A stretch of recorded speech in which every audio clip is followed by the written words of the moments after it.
Hace 4 años que Barto Verdegay cogió las riendas de Látex del Mediterráneo, la empresa que fundó su padre hace 20 años. Ahora da trabajo a más de 40 personas y exporta más del 80% de su producción fuera de España.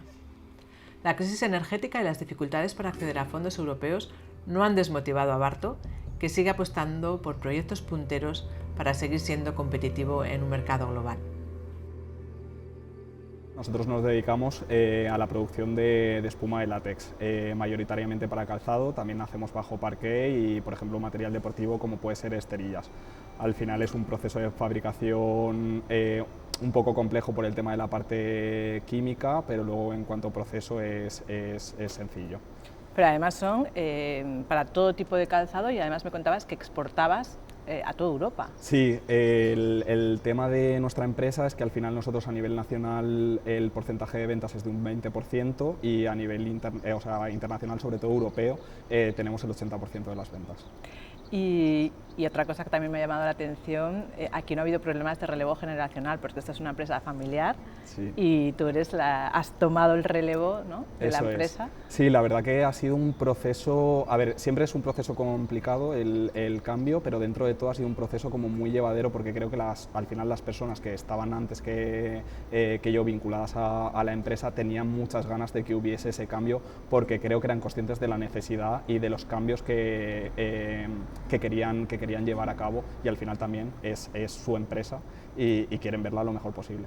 Y además soy consciente, porque he visto todos los cambios que has logrado introducir en esta empresa, además en un sector, yo creo que el textil, con muchísima competencia, ¿no?, de China, y realmente es una empresa de 40 empleados, me has dicho. Eso es, sí, 40 empleados. Y con muchísimo futuro.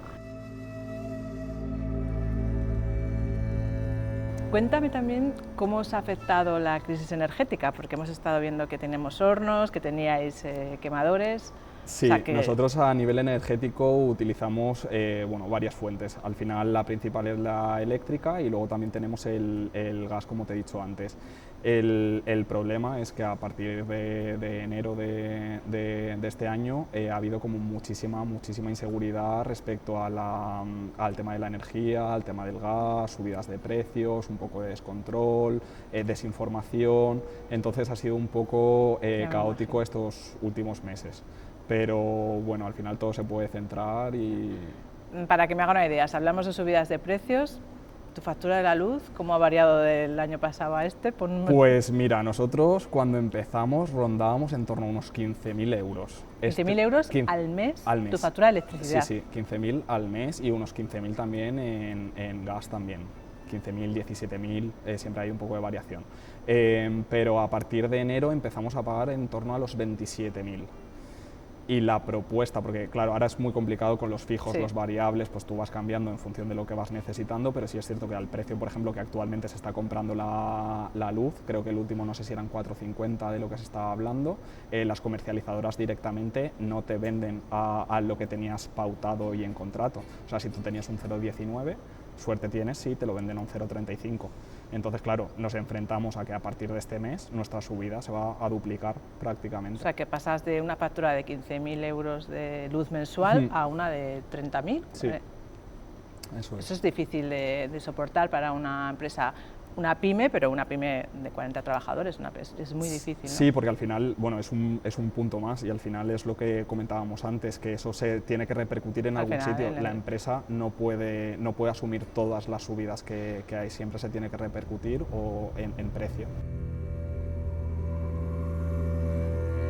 Hemos estado viendo cómo has conseguido transformar en estos 4 años, ¿no?, que has tomado el relevo de esta empresa, en todas las mejoras de productividad, en la producción que has hecho, y creo que tienes experiencia con fondos europeos, ¿no? Cuéntanos. Sí, a ver, la verdad que todo el tema de las subvenciones, en particular las del Fondo Europeo, ha sido una aventura, porque sí es cierto que se empieza desde un desconocimiento total y absoluto, que yo creo que es lo que pasa a las pequeñas y medianas empresas. No hay personal especializado en pedir subvenciones. Entonces aquí la experiencia que se tenía previa era como un poco negativa, o sin conciencia prácticamente acerca de las subvenciones.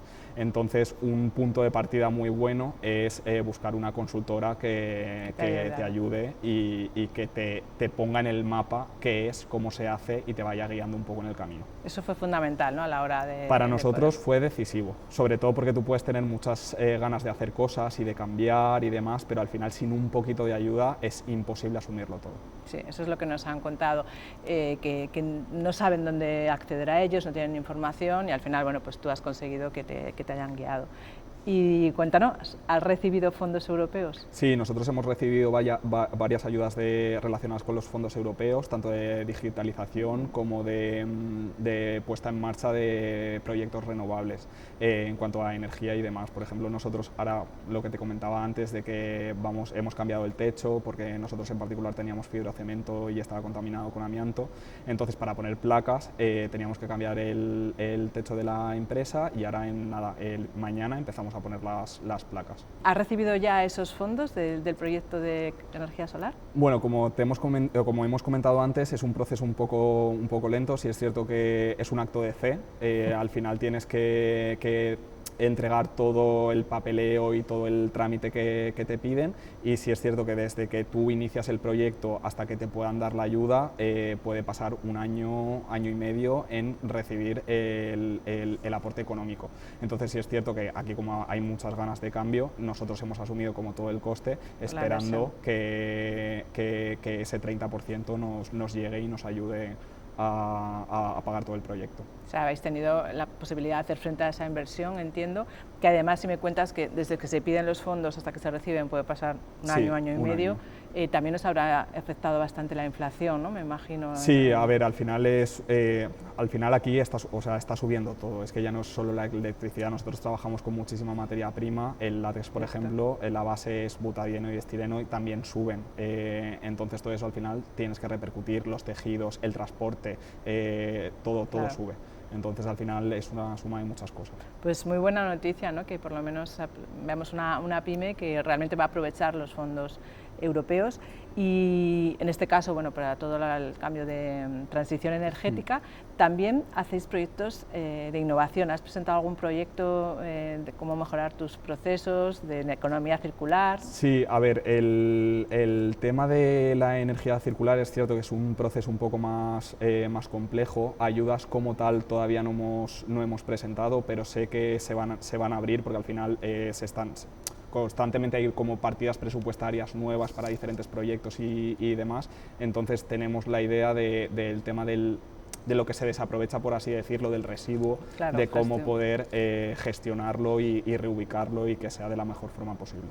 Barto, ¿y qué les recomendarías, qué les dirías a muchas otras pymes que a mí me preguntan muchas veces cómo puedo acceder a los fondos, me estoy perdido? ¿Qué les recomendarías, ¿no?, ya con la experiencia de, bueno, ha recibido algunos fondos para proyectos determinados? Sí, nosotros, que no te lo he comentado, pero también de digitalización también hemos recibido, que al final nosotros el sistema del ERP de la empresa, de página web y demás también nos ha venido muy bien porque al final es un empujón grande. ¿Y qué les recomendarías a otras pymes de otros puntos de España que se encuentran perdidos, ¿no?, que nos preguntan, ayúdanos?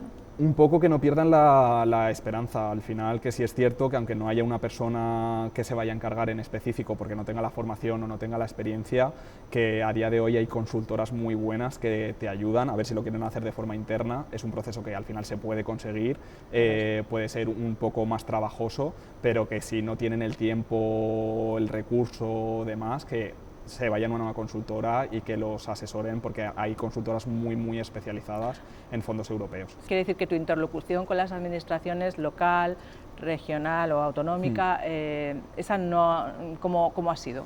A ver, el problema de la administración, que te he comentado antes un poco por encima, es que a nivel administrativo hay muchas carencias. Falta de información, te piden, o sea, a nivel burocrático te piden la información de forma repetida, lo que ya le estás dando una y otra vez, entonces se hace un proceso como muy denso. Luego hay falta de respuestas o falta de información, o la información se queda en algún sitio que no llega. porque ha salido más tarde el procedimiento X para poder optar a la ayuda, la resolución de las ayudas, la información se queda en algún sitio. Entonces es muy desesperante para, por ejemplo, una empresa que si pone una persona dedicada a eso, porque ve que no llega y ve que si al final, después de todo el trabajo, por un procedimiento X no le ha llegado la subvención, puede llegar a ser muy frustrante. ¿Dónde te ves aquí dentro de 20 años? Has llegado hace 4 años y has hecho este cambio. Pues creciendo mucho. La verdad que al final, tanto por el trabajo que se hace de base, como por ayudas, por cómo se está transformando cómo se está transformando el mercado y todos los cambios, al final, si quieres crecer, te tienes que añadir de algún modo o sumarte a ese movimiento del cambio, y nosotros la verdad que tenemos como mucha energía y muchas ganas de ese cambio y de sumarnos a ese movimiento. Se nota, Entonces, además en todas las innovaciones que has introducido. Hemos visto que producís plantillas, ¿no?, para todo tipo de productores de calzado. ¿Qué otra línea de productos estás pensando? Pues mira, nosotros hace cosa de 2 años, como al final nosotros siempre nos hemos dedicado a lo mismo, pero el látex es un material muy polivalente, o sea, se puede introducir en muchos otros mercados. Entonces, una línea que ahora nosotros estamos trabajando mucho y que nos hace mucha ilusión es meternos en el mundo del material deportivo con esterillas. Entonces, ahí sí es cierto que hay proyectos de investigación y desarrollo como muy grandes en cuanto a material, uso, desgaste, o sea, tienes que estudiar las propiedades técnicas, mecánicas y demás. Entonces, sí es cierto que hay, no sé a día de hoy si a nivel europeo hay tanta ayuda, pero sí hay ayudas a nivel... me he ido. Al final sí hay ayudas a nivel local, provincial, autonómico, que fomentan ese tipo de desarrollo de materiales y nuevas líneas de producto y nuevos modelos. O sea, otra línea de negocio sería posible, ¿no? Y sí. De hecho ya la has comenzado. Sí, es posible. Pues da gusto, en 4 años una nueva generación que toma las riendas, ¿no?, de esta fábrica, y que además es una de las pocas que produce este producto en Europa. Sí, al final somos 4. 4 y 3, me has comentado. Sí, 3 estamos aquí, en Alicante, pero sí, es un modelo de negocio muy concreto, con muy pocos jugadores en el mercado. ¿Y cómo ves, cuéntame, el sector textil, ¿no?, porque el sector del zapato, donde Alicante es tan potente, pero hay una competencia china enorme? ¿Cómo ves el futuro? Pues particularmente, ya sea calzado, textil, yo lo que noto desde que he llegado, porque sí es cierto que había una falta de conocimiento, pero al final hay muchas voces por encima de mí que sí te dicen, no, es que aquí antes en España se producía mucho, o sea, se fabricaba mucho textil, todo el tema, por ejemplo, del calzado en la zona de Alicante, de las alfombras en Crevillente. Muy importante, de las alfombras en Crevillente. El tema es que se está echando a perder toda esa poca industria que queda ya, porque ya es una industria casi residual, se está terminando de echar a perder. Entonces sí es cierto que es muy complicado, y lo que se tendría que hacer es realmente apostar por una reindustrialización a nivel español, porque creo que es lo interesante, porque al final, si tú todo te lo llevas fuera y luego son estas empresas, como te comentaba antes, las que también optan a determinadas ayudas cuando aquí solo crean sus prototipos y tienen toda la facturación fuera, eso al final nos acaba perjudicando a lo que realmente producimos todo aquí. Totalmente de acuerdo, ¿no? Y creo que ese es uno de los objetivos de los fondos europeos, que podamos también ser capaces de ser competitivos aquí en Europa y con la calidad medioambiental. Y hemos visto aquí todo cómo gestionas los residuos, cómo ahora mismo vas a ser casi libre de CO2, ¿no? Y da gusto, pues, visitarte. Nos vamos a Crevillente con la sensación de que dar apoyo a nuestras empresas familiares, ya sean de 3 o de 40 empleados, es una apuesta segura para impulsar sus ganas de innovar. Y nada potencia más la riqueza de un país que su capacidad para retener y cuidar su talento.